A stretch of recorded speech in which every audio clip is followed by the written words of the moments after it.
Welcome to this explainer. We're diving right into the legendary birth of the Roman Republic today. We've all heard the epic tales, right? The heroes, the tyrants, the glorious fight for liberty. But, as they say, history is written by the victors. So what if the reality of Rome's origins wasn't actually a blockbuster movie, but more of a fascinating bureaucratic shift? Today we're unpacking the real historical evidence that challenges pretty much everything we thought we knew about how one of history's absolute greatest superpowers got its start.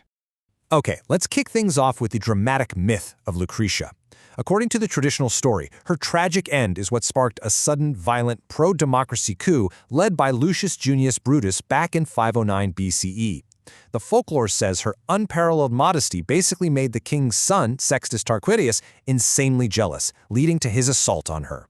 Her demand for retribution and her subsequent suicide wasn't just a personal tragedy. It was said to be the ultimate moral catalyst, the final straw that made a coalition of righteous aristocrats draw their swords and just expel the entire ruling dynasty overnight. It is, for sure, an incredibly powerful story of virtue and vengeance. But it really sounds exactly like a Hollywood script, doesn't it? Which naturally begs the question, what if this legendary overnight overthrow of the Roman monarchy was just entirely fabricated? Because when modern historians actually look closely at the archaeological and institutional realities, they challenge almost every single piece of this traditional story that got passed down to us. So let's step up to the scene of the crime and systematically deconstruct this narrative. Section 1. The myth of sudden revolution. Now, when we look at the approved Roman narrative, it aligns almost a little too perfectly with later patriarchal ideological ideology. Take the final monarch, Tarquin the Proud. The guy basically scores a 100% on the Greek tyrant index. He's depicted as ignoring laws, executing opponents, acting completely autocratically. He's literally a caricature of a villain. You see, the Romans were incredibly keen to show the broader Mediterranean world that they were just as cultured as the Greeks. Because of that, a lot of their early history was heavily embellished through this Greek philosophical lens. The whole story functions way more as a timeless moral lesson about the dangers of absolute power than, an actual factual record of events. Section 2. The Gradual Erosion Theory. Let's pivot from the myth to the actual meticulous detective work of modern historians. Instead of a single, glorious battle for freedom with clashing swords and epic speeches, experts point to a much messier, gradual erosion of royal power. Think of it like a giant bureaucratic hourglass. You had an autocratic king who was slowly, painstakingly replaced by a system where power was spread out among a wider, aristocratic group. Actually, scratch the idea of a revolution entirely. It wasn't an explosion, it was an evolution. So the conservative Romans basically mythologized their origins to mask this really slow evolution. And keep in mind, almost all the records from Rome's earliest days were completely destroyed by the Gauls around 390 BCE. Historians like Livy were writing in the court of Emperor Augustus almost 500 years after this supposed revolution. To put that in perspective, that's like us trying to write the intricate political nuances of the 1500s from scratch today.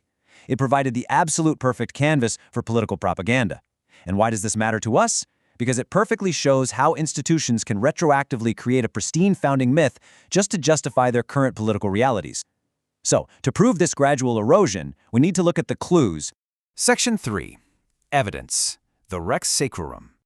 Okay, if the Romans absolutely hated kings so much after this violent revolution, why in the world did they intentionally keep a king of sacrifices on the payroll? It's the ultimate bureaucratic demotion.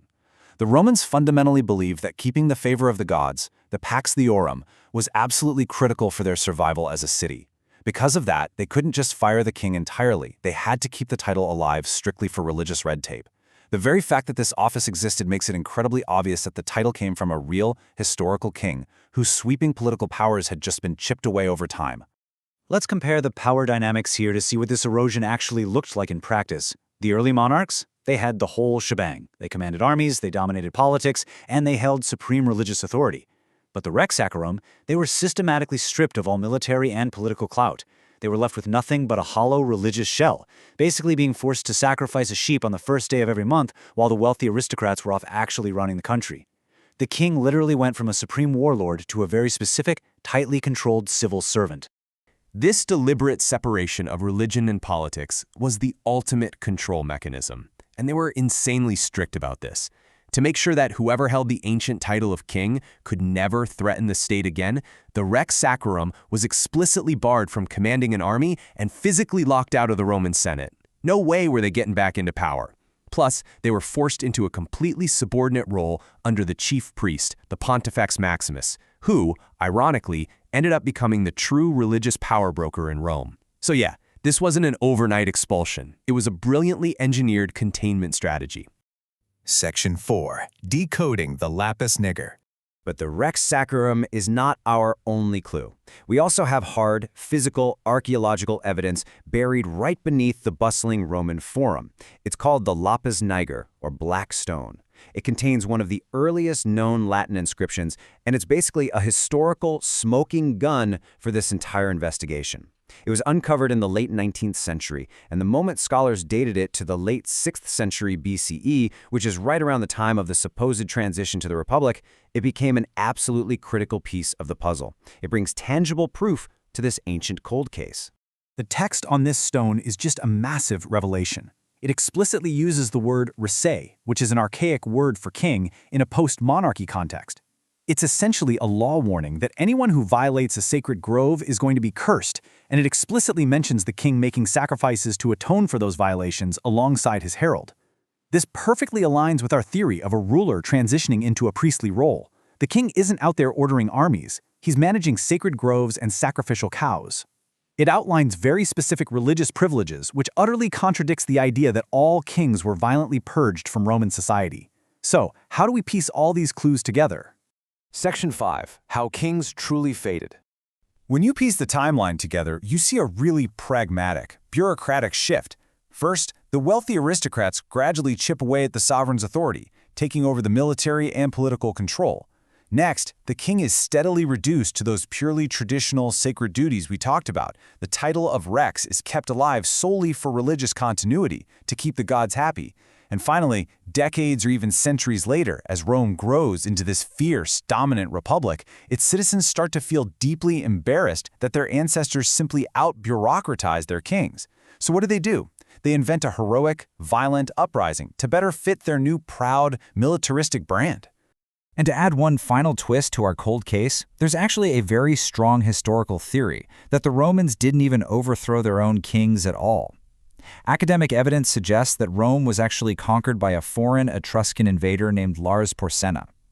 It was likely his occupation that actually forced the Tarquins out, and when Porsena eventually packed up and left, the Roman aristocrats just stepped right into the massive power vacuum and told everyone they had engineered the whole revolution for freedom themselves. I mean, talk about a historical cover-up. As we wrap up this explainer, I want to leave you with a pretty provocative thought. If Rome fabricated its own foundational fight for freedom, what other historical revolutions across the globe are really just beautifully crafted propaganda in disguise? The evidence of the Rex Sacrorum and the Lapis Major shows us that the truth is often found not in the grand speeches of heroes, but in the fine print of ancient bureaucracy. Thank you so much for diving into this explainer with me, and please never stop questioning the stories of the past.